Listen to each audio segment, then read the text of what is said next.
चलें जी, winter special बनाते हैं बेसन का हलवा। अस्सलाम वालेकुम जी। सबसे पहले मैं आप लोगों का बहुत ज़्यादा शुक्रिया अदा करना चाहती हूँ। जिस तरह कमेंट्स में आप मेरी हौसला अफजाई करते हैं, मेरी रेसिपीज़ को पसंद करते हैं। आज मैं विंटर स्पेशल बनाने लगी हूँ बेसन का हलवा, जो कि बहुत डिफरेंट तरीके से बनेगा। और इस दुआ के साथ इसको बनाना शुरू करते हैं कि जहाँ रहें हंसते रहें और हंसाते रहें।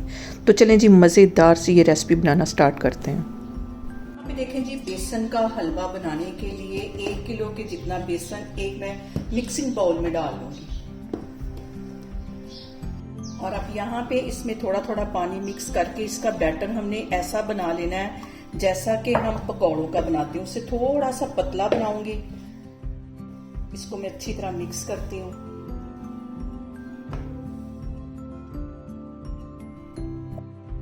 यहाँ पे देखें जी, बेसन को मैंने अच्छी तरह मिक्स कर लिया है। इतना ही इसको लिक्विड होना चाहिए। यहाँ पे देखें जी, कढ़ाई के अंदर 3 पाव के जितना मैंने देसी घी ले लिया है। चूल्हा यहाँ पे मैं ऑन करती हूँ और घी के मेल्ट होने का वेट करती हूँ। यहाँ पे देखें जी, घी हमारा मेल्ट हो गया। अब ये जो बेसन मैंने घोल के रखा हुआ था, इसके छोटे छोटे मैं पकौड़े बना लूंगी। अगर हम हाई फ्लेम पे करेंगे तो ऊपर से जल जाएंगे, अंदर से ये कच्चे रहेंगे। और यहाँ पे देखें जी, पकौड़ों को दरमियानी फ्लेम पे फ्राई करते हुए मुझे 2 से 3 मिनट हो गए। और इसकी मैं साइड चेंज कर लूंगी। अच्छा गोल्डन कलर आने तक हमने इसको फ्राई करना है। यहाँ पे देखें जी, पकौड़े जो हैं हमारे अच्छी तरह फ्राई हो गए। इसे मैं एक बर्तन में निकालती जाती हूँ। बाकी के भी मैं सारे पकौड़े इसी तरह बना लेती हूँ, फिर मैं आपको दिखाती हूँ। और यहाँ पे सबसे अहम बात, हमेशा की तरह, कि खाने को हम जितनी मोहब्बत और चाहत से बनाएंगे, खाना हमारा उतना ही टेस्टी बनेगा। और पकौड़े जो हैं हमारे तकरीबन फ्राइड हो गए। इसको मैं बड़े बर्तन में निकालती हूँ, फिर मैं आगे आपको दिखाती हूँ। यहाँ पे देखें जी, मैंने ले लिया एक चॉपर और ये जो मैंने पकौड़े बना के रखे हुए थे इसके अंदर डाल दूंगी और इसको हम बारीक पीस लेंगे। बिल्कुल पाउडर भी नहीं इसका बनाना।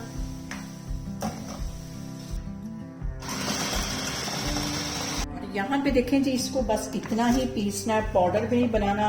दरदरा सा मैंने इसको पीस लिया। इसको मैं एक बर्तन में निकालती हूँ। सारे पकौड़े में इसी तरह चॉपर में डाल के इसका इस तरह पाउडर बना लेती हूँ, फिर मैं आपको दिखाती हूँ। यहाँ पे देखें जी, पकौड़े मैंने सारे पीस लिए। इसको मैं एक साइड पे रखती हूँ। अब मैं आपको आगे दिखाती हूँ। मैंने ले लिया एक सॉस पैन। इसके अंदर मैं डाल दूंगी 1 गिलास के जितना पानी और 1.5 पाव इसके अंदर मैं डाल दूंगी चीनी। चीनी मैं ज्यादा नहीं डालूंगी क्योंकि ज्यादा मीठा मुझे पसंद नहीं। ये डालने के बाद हम इसको पकने के लिए छोड़ देंगे। और इसकी 1 तार की या 2 तार की हमने चाशनी नहीं बनानी। सिर्फ इसको 5 से 7 मिनट के लिए चीनी मेल्ट होने के बाद पकाना है, ताकि चाश हमारी जो है वो कच्ची ना रहे। चाश के अंदर ही 5 सब्ज इलायचियां डाल दूंगी ताकि इनका फ्लेवर जो है वो भी आए।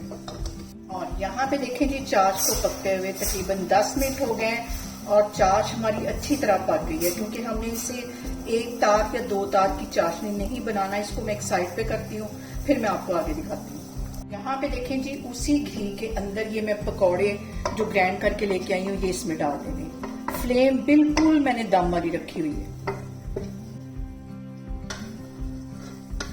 इसके साथ ही इसके अंदर मैं डाल दूंगी जो चाश बना के एक साइड पे रखी हुई थी। और यहाँ पे 1 प्याली के जितने बादाम मैंने पीस लिए थे ये इसमें डाल दूंगी। दरदरे से मैंने पीसे हैं और इनको मिक्स कर लेना है। लो फ्लेम, बिल्कुल दम वाली आ गई यहाँ पे। और यहाँ पे मेरा ये कहना तो बनता है कि मेरी रेसिपीज बनाते वक्त आपने घबराना नहीं है और लाजमी इसको ट्राई करना है और मुझे कमेंट्स में बताना है कि आपको मेरी रेसिपीज कैसी लगती है। यहाँ पे देखें जी, बेसन का हलवा हमारा बनके तैयार हो गया है। चूल्हा यहाँ पे मैं बंद करती हूँ। इसको मैं करती हूँ डिश आउट, फिर मैं आपको दिखाती हूँ। और विंटर में हमारी पसंदीदा डिश है सारी फैमिली की। आप लोग भी इसको लाजमी ट्राई करें और मुझे कमेंट्स में बताएं कि आपको मेरी वीडियोस, मेरी रेसिपीज कैसी लगती। और मेरी वीडियोस को ज़्यादा से ज़्यादा शेयर करें और मुझे सब्सक्राइब करें और अपना बहुत सारा ख्याल रखें। इंशाल्लाह ताला मैं एक और वीडियो में आपके सामने आऊँगी। अल्लाह हाफिज़।